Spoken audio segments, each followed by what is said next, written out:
शुरुआत में question number 1 से लेकर 8 तक का जो टॉपिक है वह है शुद्ध, अशुद्ध और वर्तनी वाले क्वेश्चंस का।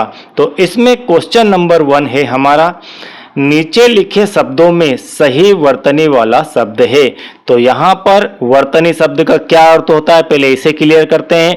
इस शब्द का अर्थ होता है किसी भाषा के शब्दों को लिखते समय, कोई भी भाषा हो उसके शब्दों को लिखते समय इस्तेमाल होने वाले वर्णों के सही क्रम को वर्तनी कहते हैं। तो सही वर्णों का अरेंजमेंट ही वर्तनी कहलाता है। तो आपको यहाँ पर सही वर्तनी वाला शब्द निकाल कर लाना है। इनमें से ग्रहणी जो है सही प्रकार से कहाँ पर लिखा हुआ है, तो आपका ऑप्शन सी यहाँ पर राइट हो जाएगा जहाँ पर लिखा हुआ है ग्रहणी। अब इसी प्रकार से प्रश्न नंबर 2, नीचे लिखे शब्दों में सही वर्तनी वाला शब्द है। यहाँ पर भी वही आपको सही शब्द निकाल कर लेकर आना है, सही शब्द की पहचान करना है, सही वर्तनी वाला शब्द निकाल कर लाना है। यहाँ पर आपका उज्ज्वल लिखा हुआ है, तो उज्ज्वल को वर्तनी इधर उधर करके लिखा हुआ है, तो सही उज्ज्वल आपको देखना है। तो यहाँ पर जो डी ऑप्शन है यह आपका राइट हो जाएगा। इसके बाद प्रश्न नंबर 3, नीचे लिखे शब्दों में सही वर्तनी वाला शब्द है।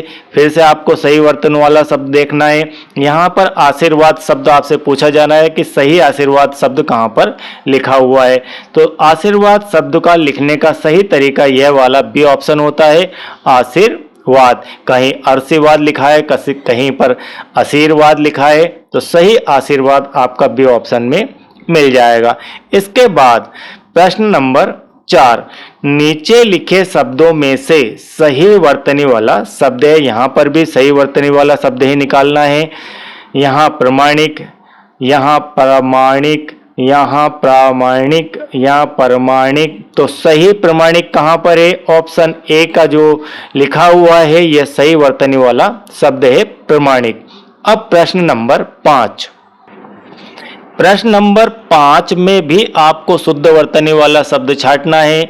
यहाँ पर कर्मवीर, यहाँ कर्मवीर, तो कुल मिलाकर आपको किस प्रकार से सही शब्द लिखा जाता है? तो कर्मवीर इस प्रकार से लिखा जाता है, जो कि आप बी ऑप्शन में देख पा रहे हैं। अब इसके बाद क्वेश्चन नंबर 6 के अंदर भी शुद्ध वर्तनी वाला शब्द निकालना है, विश्लेषण। ठीक है, आपको सही विश्लेषण किस प्रकार से लिखना है, किस प्रकार से लिखा हुआ होता है, किस प्रकार से उसे पढ़ा जाता है। तो यहाँ पर आपको ऑप्शन ए सही विश्लेषण शब्द लिखा हुआ दिखाई देता है। इसके बाद प्रश्न नंबर 7, शुद्ध वर्तनी वाला शब्द यहाँ पर भी आपको निकालना है कि कृपा सही तरीके से कहाँ पर लिखा हुआ है। ठीक है, तो यहाँ पर जो बी ऑप्शन है इसके अंदर सही कृपा लिखा हुआ है। ये जो क्रा है ये इस प्रकार से नहीं लिखा जाता है, इस प्रकार से लिखा जाता है। ये कृपा लिखा हुआ है, ये कपर्रा लिखा है, तो इस प्रकार से कृपा यहाँ पर बी ऑप्शन में सही हो जाएगा। अब इसके बाद प्रश्न नंबर 8, शुद्ध वर्तनी वाला शब्द यहाँ पर भी निकालना है, मृत्यु। ठीक है, मृत्यु के आसपास गलत वर्तनी से शब्द बनाए गए हैं, तो सही वर्तनी वाला शब्द निकालना है कि सही मृत्यु कहाँ पर लिखा हुआ है। तो ऑप्शन सी के अंदर जो लिखा हुआ है यही सही शब्द है, सही वर्तनी वाला, शुद्ध वर्तनी वाला शब्द है। ठीक है, मृत्यु। अब इसके बाद प्रश्न नंबर 2, प्रश्न नंबर 2 है यहाँ पर समानार्थी और पर्यायवाची शब्दों को आपको यहाँ पर छांटना है 4 दिए गए ऑप्शनों में से। प्रश्न नंबर 9 है, पर्वत का पर्यायवाची है। पर्वत को आप और अन्य शब्दों में लिखना और कहना चाहें तो क्या कह सकते हैं? उन शब्दों को हम पर्यायवाची या समानार्थी शब्द कहते हैं। अचल, विश्व, भू या फिर तड़ाग। तो यहाँ पर आपका सही ऑप्शन आ जाएगा ए वाला, अचल। पर्वत का पर्यायवाची शब्द अचल होता है। इसके बाद क्वेश्चन नंबर 10, ये है यामिनी, रजनी का पर्यायवाची है। ठीक है, किसका पर्यायवाची यामिनी और रजनी है? यहाँ पर के लगने के कारण यहाँ पर अर्थ बदल रहा है। स्त्री के, नदी के, फूल के या फिर रात्रि के। रात्रि शब्द के जो है पर्यायवाची शब्द है यामिनी और रजनी। इसके बाद प्रश्न नंबर 11, नंदन, तनुज पर्यायवाची है। किसके पर्यायवाची नंदन और तनुज है आपको यहाँ पर बताना है। क्या पेड़ के हैं, क्या देवता के हैं, क्या कमल के हैं, क्या पुत्र के हैं। तो यहाँ पर जैसे देवकी नंदन, देवकी नंदन मतलब देवकी के पुत्र, तो यहाँ पर जो पुत्र है शब्द उसके पर्यायवाची नंदन और तनुज होंगे। अब इसके बाद प्रश्न नंबर 12, जलद घन पर्यायवाची है। यहाँ पर मैं आपको इसमें आईएमपी भी दिखा दूंगा कि कौन कौन से क्वेश्चन नेस के शेड्यूल में सम्मिलित किए गए हैं। तो आपका एक तो क्वेश्चन नंबर 5 को सम्मिलित किया गया है, क्वेश्चन नंबर 12 को भी सम्मिलित किया गया है। तो जलद और घन के पर्यायवाची, जलद और घन आकाश, इंद्र के, तालाब के या फिर बादल के। तो यहाँ पर सही आंसर आ जाएगा आपका डी वाला, बादल के पर्यायवाची शब्द है जलद और घन। प्रश्न नंबर 13, यह बिल्कुल एक आईएमपी प्रश्न है। अमृत शब्द का पर्यायवाची नहीं है। आपको इन चारों ऑप्शनों में से एक शब्द निकालना है जो कि अमृत शब्द का पर्यायवाची नहीं है। सुधा, अमी, गरल, अमी। तो यहाँ पर जो गरल है यह आपका सही आंसर हो जाएगा। सही इसलिए हो जाएगा कि गरल का अर्थ यहाँ पर निकलता है जहर से, तो अमृत का उल्टा होता है जहर। ठीक है, तो गरल जो है अमृत का पर्यायवाची शब्द नहीं है। अब प्रश्न नंबर 14, प्रश्न नंबर 14 है आग का पर्यायवाची है। आपको आग का पर्यायवाची बताना है कि क्या शब्द है। अनिल, अंबु, अनल या फिर इंदु। तो यहाँ पर आपका सही शब्द है अनल, आग का पर्यायवाची। ठीक है, प्रश्न नंबर 15, जलज, नीरज और पंकज पर्यायवाची है। जलज, नीरज और पंकज ये तीनों किस शब्द के पर्यायवाची है, दिए गए ऑप्शनों में से आपको बताना है। क्या पानी के हैं, क्या कमल के हैं, या फिर व्योम के हैं, या फिर राकेश के हैं। तो यहाँ पर कमल के पर्यायवाची जलज, नीरज और पंकज होते हैं। कमल को और भी नामों से जाना जाता है और वे नाम जलज, नीरज और पंकज है। अब इसके बाद क्वेश्चन नंबर 16, अरण्य का पर्यायवाची शब्द होगा। अरण्य का पर्यायवाची शब्द आपको निकालना है। क्या है, महल, जंगल, घर या फिर सूर्य। तो अरण्य को जो है जंगल भी कहा जाता है, तो अरण्य का पर्यायवाची शब्द आपका जंगल है। अब प्रश्न नंबर 17, नदी सरिता का पर्यायवाची है। नदी और सरिता का पर्यायवाची शब्द आपको निकालना है। क्या हो सकता है, तटिनी, धरा, रमणी या फिर निशा। तो यहाँ पर ए ऑप्शन आपका तटिनी बिल्कुल करेक्ट है। नदी और सरिता का पर्यायवाची शब्द आपका तटिनी होता है। अब प्रश्न नंबर 18, पुत्र का पर्यायवाची होगा। पुत्र शब्द का पर्यायवाची आपको बताना है। यहाँ पर जस्ट अभी कुछ समय पहले हमने एक क्वेश्चन में यहाँ पर पुत्र के पर्यायवाची नंदन और तनुज देखे थे। इसी के जैसा ही यह क्वेश्चन है कि पुत्र का पर्यायवाची होगा तरु, तनय, जनक या फिर नृप। तो यहाँ पर आपका बी ऑप्शन बिल्कुल करेक्ट हो जाएगा। पुत्र का पर्यायवाची शब्द तनय भी होता है। अब इसके बाद आपको यहाँ पर जो तीसरा टॉपिक दिया गया है वह टॉपिक दिया गया है विलोम शब्दों का। तो आप अपनी हिंदी की एक्सरसाइज बहुत ही बढ़िया तरीके से इस ओलंपियाड क्वेश्चन बैंक के हाथ कर सकते हैं, लेकिन यहाँ पर शर्त यह है कि प्रत्येक वीडियो को आपको कंटिन्यू देखना होगा। यदि आप कंटिन्यू इन वीडियोस को फॉलो कर लेते हैं तो डेफिनेट आपकी हिंदी बहुत ही बढ़िया हो जाएगी। और किसी भी क्लास में आप चाहे पढ़ रहे हो, क्लास 6 से लेकर क्लास 12 में हो या फिर कॉलेज में हो, तो इनकी एक्सरसाइज आपको जरूर करना चाहिए। बहुत ही बेहतर कंटेंट यहाँ पर बनाकर आरएसके के द्वारा दिया गया है। ठीक है, तो विलोम शब्द की एक्सरसाइज के क्वेश्चन यहाँ पर दिए गए हैं। अब प्रश्न नंबर 19, जनहित का विलोम है। जनहित का विलोम क्या है, परहित, स्वहित, अहित या फिर इच्छित। तो यहाँ पर इसका सही आंसर आ जाएगा बी वाला स्वहित। कैसे? जनहित का अर्थ है कि दूसरों के लिए, सभी के लिए, जन समुदाय के लिए काम करने वाला जो व्यक्ति होता है वह जनहित में काम करता है। ठीक है। और एक उसके उलट व्यक्ति होता है जो स्वयं के लिए काम करता है, सिर्फ स्वयं की सोचता है, तो वह स्वयं की सोचने वाला, स्वयं के हित को साधने वाला स्वहित कहलाता है। तो इसका उल्टा ये है स्वहित है। और परहित भी जनहित का मिलता जुलता शब्द ही है, अहित भी है और इच्छित भी है। ठीक है। तो प्रश्न नंबर 19 का बी ऑप्शन राइट हो जाएगा। अब इसके बाद आपका क्वेश्चन नंबर 20, सुधा का विलोमार्थी शब्द है। आपको सुधा का विलोम शब्द यहां पर निकालना है।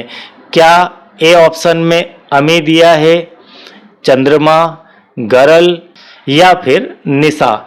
तो यहां पर सुधा का विलोम, सुधा से अर्थ होता है यहां पर, अभी जस्ट इससे पहले हमने पर्यायवाची में देखा था अमृत। अमृत का पर्यायवाची जो है सुधा होता है और सुधा का उल्टा आपका जहर होता है। ठीक है। अमृत का उल्टा जहर, तो यहां जहर का पर्यायवाची शब्द गरल होता है, इसलिए ऑप्शन सी आपका यहां पर राइट हो जाएगा। अब इसके बाद प्रश्न नंबर 21, आकाश का विलोम है। आपको बताना है कि आकाश का विलोम शब्द क्या है, धरती, नभ, पाताल या फिर व्योम? तो आकाश को नभ भी कहते हैं, ठीक है, नभ कहते हैं, और पाताल नहीं कहते हैं। ठीक है। पाताल उसका उल्टा होता है, आकाश ऊपर होता है, तो धरती के नीचे यह आपकी धरती है, इसके ऊपर आकाश होता है और नीचे पाताल लोक होता है। तो आकाश का जो अपोजिट वर्ड है, विलोम शब्द है, वह पाताल होगा। अब प्रश्न नंबर 22, प्राचीन का विलोम है। प्राचीन का अर्थ होता है बहुत बहुत बहुत बहुत पुराना। तो प्राचीन का विलोम शब्द आपको बताना है। अप्राचीन, आपके दिमाग में शायद पहली बार में आ जाए कि अप्राचीन इसका उत्तर होना चाहिए, लेकिन ऐसा नहीं है। अब इसके बाद अनिर्वाचीन, पुराना या फिर नूतन। तो प्राचीन का अर्थ यदि पुराना है तो नूतन का शब्द है नया। तो यहाँ पर नया के लिए नूतन दिया गया है, तो प्राचीन का विलोम शब्द आपका नूतन हो जाएगा। अब प्रश्न नंबर 23, बहुत ही बढ़िया हिंदी का यहाँ पर कंटेंट बनाकर आरएसके के द्वारा दिया गया है। बिना स्किप के कंटिन्यू वीडियोस को देखिए, जरूर इस ज्ञान की गंगा से आपको फायदा मिलेगा। स्वार्थ का विलोम, स्वार्थ का विलोम क्या है? अर्थ, परमार्थ, सेवार्थ या फिर न्यायार्थ? तो यहाँ पर इसका सही आंसर आएगा परमार्थ। स्वार्थी व्यक्ति अपने लिए सोचता है और परमार्थी व्यक्ति दूसरों के लिए, समाज के लिए, जनहित में सोचता है। तो जो जनहित में सोचता है वह परमार्थ का कार्य करता है और स्वार्थी व्यक्ति सिर्फ अपना पेट भरने संबंधी ही विषय सोचता है। अब इसके बाद प्रश्न नंबर 24, सही विपरीत युग्म शब्द कौन सा है? आपको यहाँ पर दिए गए शब्दों के युग्म में से बताना है कि सही विपरीत, एक दूसरे का विपरीत भी होना चाहिए। ठीक है। पतले, पतले, क्या ये एक दूसरे के विपरीत शब्द है? दीन, दुखी, क्या ये एक दूसरे के विपरीत शब्द है? नहीं, दीन और दुखी दोनों एक ही बात है। चाय, वाय, तो चाय शब्द तो होता है, वाय कोई शब्द नहीं होता है। यहाँ पर पतले पतले एक जैसे ही शब्द आ चुके हैं। यहाँ पर जड़ और चेतन, ये एक दूसरे के विपरीत शब्द है, इसलिए इस क्वेश्चन को मैं आईएमपी की श्रेणी में रखता हूं। अब इसके बाद प्रश्न नंबर 25, प्रश्न नंबर 25 है, वह अपने विषय का पूर्ण अभिज्ञ है। रेखांकित शब्द का विलोम शब्द है। आपको यहाँ पर अभिज्ञ शब्द जो रेखांकित दिया गया है, इसका विलोम शब्द देखना है 4 ऑप्शनों में से। सर्वज्ञ का अर्थ होता है कि जो सब कुछ जानता है। अल्पज्ञ का मतलब होता है कि जो थोड़ा जानता है। अनभिज्ञ का मतलब ये होता है कि वो उस विषय को नहीं जानता है, और विज्ञ का अलग मतलब होता है। तो यहाँ पर अभिज्ञ का विपरीत शब्द हो जाएगा अनभिज्ञ। अभिज्ञ में वो जानता है और अनभिज्ञ में वो बिल्कुल नहीं जानता है। अब प्रश्न नंबर 26, कौन सा विलोम युग्म यहाँ पर गलत है? एक शब्द के साथ में एक और शब्द दिया गया है जो कि उसका विलोम हो सकता है और नहीं भी हो सकता है, तो आपको गलत निकालना है कि जो नहीं है उसको बाहर करना है। जैसे मूक और वाचाल, ज़्यादा बोलने वाला और कम बोलने वाला, तो यह तो युग्म सही है। संपन्न और विपन्न, यह भी बिल्कुल युग्म सही है। मितव्ययी और अल्पव्ययी, ये दोनों शब्द का मतलब एक ही है। जो कम खर्च करता है उसे अल्पव्ययी कहते हैं और उसी को ही मितव्ययी भी कहते हैं। तो यहाँ पर गलत युग्म निकालना है और हमारा जो गलत युग्म है वह है मितव्ययी और अल्पव्ययी। उसके बाद सम्मुख और विमुख, ये दोनों भी एक ही प्रकार के शब्द हैं। अब इस प्रकार से क्वेश्चन नंबर 26 के बाद क्वेश्चन नंबर 27, निम्नलिखित में से किस विकल्प में पालतू शब्द का विलोम है? आपको किस शब्द का विलोम निकालना है? पालतू शब्द का विलोम। अब यहाँ पर ऑप्शन दिए गए हैं, घरेलू, नभचर, जलचर या फिर जंगली। तो पालतू जो जानवर होते हैं उन्हें घरों के आसपास रखा जाता है या फिर घर के अंदर पाला जाता है, उन्हें ही हम घरेलू भी बोल सकते हैं। तो यह ऑप्शन तो आपका कट हो गया। नभचर भी उन्हीं के आसपास का शब्द है, जलचर उसका शब्द नहीं है। और इसका उल्टा, जो जंगल में रहते हैं वे जंगली, और जो हमारे आसपास वातावरण में रहते हैं या हमारे घरों में रहते हैं उन्हें हम कहते हैं पालतू। तो पालतू का जो विपरीत शब्द है वह है जंगली। अब इसके बाद प्रश्न नंबर 28 या फिर 28, एक दूसरे के विपरीत या उल्टा अर्थ देने वाले शब्द कहलाते हैं। आपको बताना है कि एक दूसरे के विपरीत या उल्टा, एक ही बात है, अर्थ देने वाले शब्द क्या कहलाते हैं। तो जो अभी हम देख रहे थे वे सब क्या थे? वे एक दूसरे के उल्टा अर्थ देने वाले ही शब्द थे, एक दूसरे के विपरीत शब्द थे। इसलिए उन शब्दों को क्या कहेंगे? उन शब्दों को हम कहेंगे विलोम शब्द, और ये इसकी एक प्रकार से डेफिनेशन या परिभाषा भी है।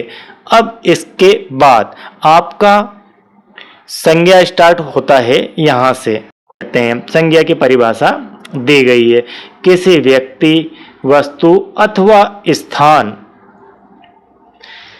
और भाव के नाम को संज्ञा कहते हैं। जैसे रोहन, कुर्सी, भोपाल और दयालु। तो यहाँ पर रोहन एक नाम है, कुर्सी एक वस्तु का नाम है, भोपाल एक जगह का नाम है और एक भाव है। क्या है? दया। दया एक प्रकार का भाव है, दयालुता एक भाव है। तो यहाँ पर दयालु शब्द भाव को इंडिकेट कर रहा है। अब इसके आधार पर हमारा क्वेश्चन नंबर 29, निम्नलिखित शब्दों में संज्ञा पुनरुक्ति शब्द है। आपको यहाँ पर बताना है कि संज्ञा पुनरुक्ति शब्द कौन सा है? कौन कौन, या फिर गांव गांव, या धीरे धीरे, या फिर बड़े बड़े। तो यहाँ पर गांव गांव जो शब्द है वह संज्ञा पुनरुक्ति शब्द है, जहाँ पर संज्ञा की पुनरुक्ति हो रही है। ठीक है। इसके बाद क्वेश्चन नंबर 30, बाजार में चांदी की चमक बढ़ती जा रही है। वाक्य में चांदी शब्द है। यहाँ पर बाजार में चांदी की चमक बढ़ती जा रही है, यह आपका वाक्य है। इस वाक्य में जो चांदी है वह क्या शब्द है? आपका क्या यह सर्वनाम है, विशेषण है, संज्ञा है या फिर अवयव है? तो यहाँ पर जो चांदी है वह संज्ञा शब्द है। अभी हमने जस्ट पढ़ा था किसी व्यक्ति, वस्तु, स्थान और भाव के शब्द आपके संज्ञा कहलाते हैं। तो यहाँ पर चांदी जो है वह एक प्रकार की वस्तु है, इसलिए जो चांदी शब्द है वह संज्ञा के अंतर्गत आएगा। अब इसके बाद क्वेश्चन नंबर 31, भारत कृषि प्रधान देश है। इस वाक्य में भारत है, आपको जो वाक्य दिया गया है भारत कृषि प्रधान देश है, इसमें जो भारत शब्द है यह कौन सी संज्ञा को इंडिकेट कर रहा है आपको ये बताना है। जातिवाचक संज्ञा, भाववाचक संज्ञा, व्यक्तिवाचक संज्ञा या फिर समूहवाचक संज्ञा। तो यहाँ पर इसका सही आंसर सी वाला आ जाएगा, व्यक्तिवाचक संज्ञा। और इसे नेस एग्जाम 2024 के लिए आरएस के द्वारा सिलेक्ट भी किया गया है। अब प्रश्न नंबर 32 जातिवाचक संज्ञा है। दिए गए 4 ऑप्शनों में 4 शब्द दिए गए हैं। इन चारों में से आपको पहचानना है कि कौन सा शब्द जातिवाचक संज्ञा का उदाहरण है। महिला, मोहन, हिमालय या फिर बचपन। तो यहाँ पर सही आंसर आ जाएगा महिला। महिला जो है एक प्रकार के समूह को, प्राणी के वर्ग को इंडिकेट कर रहा है, इसलिए यह एक प्रकार का जातिवाचक शब्द और जातिवाचक संज्ञा है। एक प्रकार की जाति है, पुरुष एक जाति है, महिला भी एक जाति है। अब प्रश्न नंबर 33 मानवता, राष्ट्रीयता शब्द उदाहरण है। किसके उदाहरण है? मानवता और राष्ट्रीयता। जातिवाचक संज्ञा के, व्यक्तिवाचक संज्ञा के, भाववाचक संज्ञा के, या इनमें से कोई नहीं। तो जो मानवता है, जो राष्ट्रीयता है, यह एक प्रकार का भाव है। यह एक प्रकार का भाव है, इसलिए इसे हम भाववाचक संज्ञा के अंतर्गत रखेंगे। ठीक है, तो प्रश्न नंबर 33 का जो आंसर है वह सी वाला करेक्ट हो जाएगा। अब इसके बाद प्रश्न नंबर 34, यहाँ से आपकी हिंदी बहुत ही स्ट्रोंग हो जाएगी। यदि आप ध्यान से बिना स्किप के इन वीडियोस को देखेंगे तो डेफिनेट आपके एग्जाम में इससे बहुत ही हेल्प आपको मिलने वाली है। चाहे आप किसी भी क्लास के अंदर क्यों ना हो, चाहे आप किसी भी कॉम्पिटिटिव एग्जाम की तैयारी क्यों ना कर रहे हो।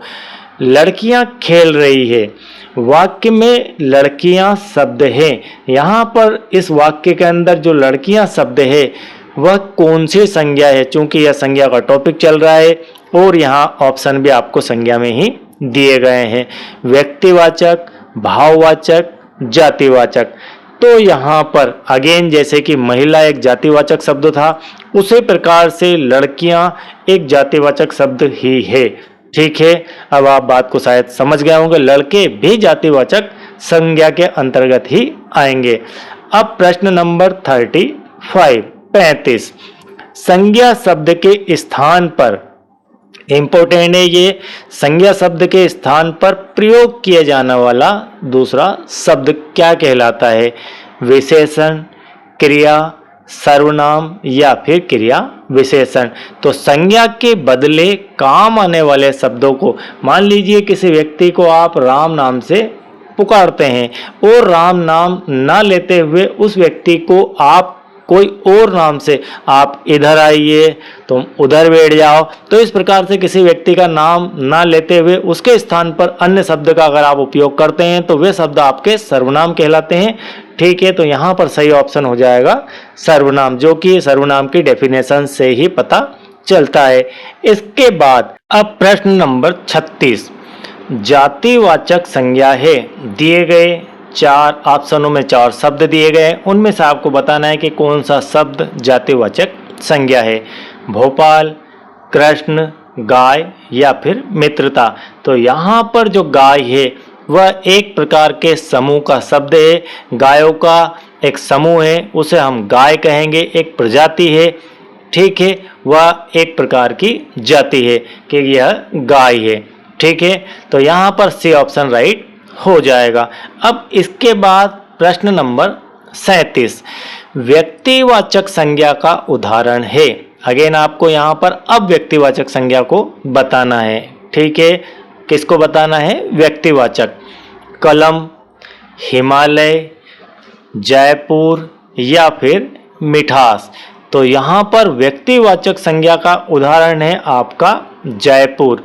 ठीक, जयपुर एक शहर का नाम है, तो यह व्यक्तिवाचक संज्ञा के अंतर्गत आएगा। हिमालय नहीं, कलम नहीं और मिठास भी नहीं।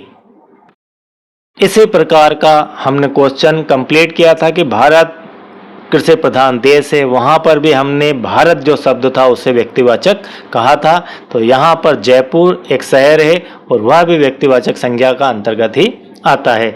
अब प्रश्न नंबर 38, किसी भी वस्तु, ठीक है, व्यक्ति, प्राणी, गुण, भाव और स्थिति का नाम बताने वाले शब्द कहलाते हैं। आपको अभी तक इतना ही पता था कि व्यक्ति, वस्तु अथवा स्थान के नाम बताने वाले शब्द आपके संज्ञा कहलाते हैं। अब आपको यहाँ से एक और नई चीज सीखने को मिली, वह यह है कि व्यक्ति, प्राणी, गुण, भाव और स्थिति का नाम बताने वाले शब्द को हम संज्ञा कहते हैं। ठीक है, अब यहाँ पर हमारा क्वेश्चन नंबर 38 के साथ संज्ञा का टॉपिक समाप्त होता है।